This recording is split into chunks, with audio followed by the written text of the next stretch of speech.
there, and welcome to Gaining Vision. I'm Melanie. Have you had an opportunity to subscribe to the channel yet? If not, take a second, hit subscribe, and please don't forget to like and share. If I was to ask you to think back to your childhood and tell me what the first experience you had on being a part of a team was, what would it be? Would it be being on a sports team? Maybe playing soccer, baseball, hockey? For me, my first experience was softball. I remember it well. I was 9 years old. I went to the baseball diamond with 11 other young girls, all so different from me, different shapes and sizes, hair color, eye color, backgrounds. But we had one thing in common. We had no idea how to play softball. We met our coach, Bob, and Bob was a big, burly man. He was tall, big, brown, bushy hair with a beard to match, but a smile that would go on and on. He told us not to worry if we didn't know how to play, but all we had to do is remember two things. First, every position was important. No position was better than others. Secondly, we had to try our best. Simple, you think. He then went on to teach us about every position, from catcher to pitcher, first, second, and third base, shortstop, and even outfield, reiterating to us the importance every position had. Because if we didn't have all the positions, we couldn't play the game, and then ultimately we couldn't win. Over the season, we had some wins and we had some losses, but the best thing was that we realized and were taught a very good lesson that each team member, no matter what type of team you're on, has a vital part to play.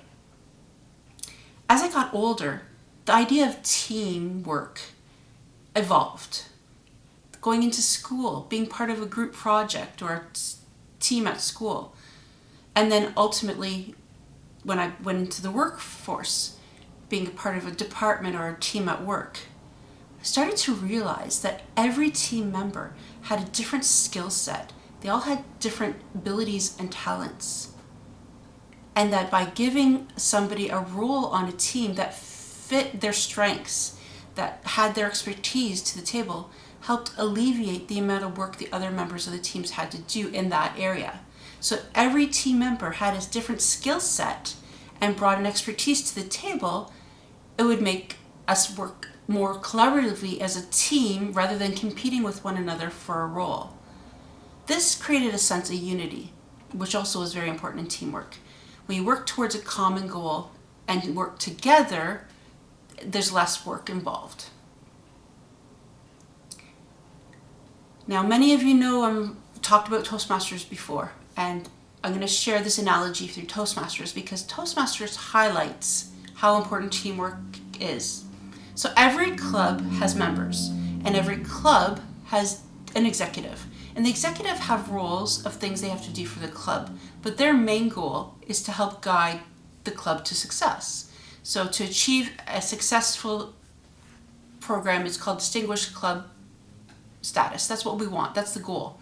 So they help all the members, but every member of the club, whether on the executive or not, has a responsibility and their part to play.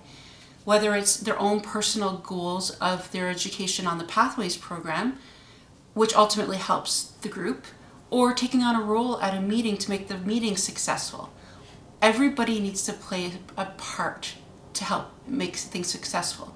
The great thing about Toastmasters is we provide evaluation and feedback and give a supportive learning environment to cheer on every member of the team to succeed, because a win for a member of the team is a win for the group, ultimately all working towards a common goal of a distinguished club. So we know that all team members have a vital part to play. Every team member has different skill sets with gifts and talents that they can bring to the table. Teamwork creates a sense of unity and a common goal. All wonderful things about teamwork. But let's face facts. Not all teams work out so well. They're not also cohesive. Sometimes there's challenges when one member doesn't pull around their own weight. it's challenged. So we have to be able to address these issues when we're working as a team, because the benefits of working as a team are much greater than working on your own. Again, we talked about the amount of work that's involved, but if every team member plays a part, it alleviates the amount for one certain person. It's a lot of fun working as a team because you get to interact with one another, you get to support one another, you get to encourage and, again, achieve together. But when you have that member that isn't so cohesive and isn't working on the common goal, you may have to have that talk and find a way to engage them or to let them go. That's option. Whether it's a sports team or extracurricular, even being a part of a team at school or work or even at home, we all have a part to play. Helen Keller once said, "We do so little alone, but together we do so much more." This quote speaks volumes about teamwork, but the most important thing you have to think about life today. Teamwork is monumental in any situation, whether it's in a workplace, school. If we can't work together to help achieve our goals, how can you do it by yourself? Are you a good team member? Do you pull your weight? Are you an effective person that has a skill set to share? And how do you find teamwork affects your life? I'd love to hear about this. Let's get a conversation going about the importance of teamwork, not only at school, work, home, extracurricular, but in society. Think about it. If we all work together, we could do so much more in the world, working cohesively together. Until next time, please don't forget to subscribe to the channel, like and share, and I'll catch you next time. Bye!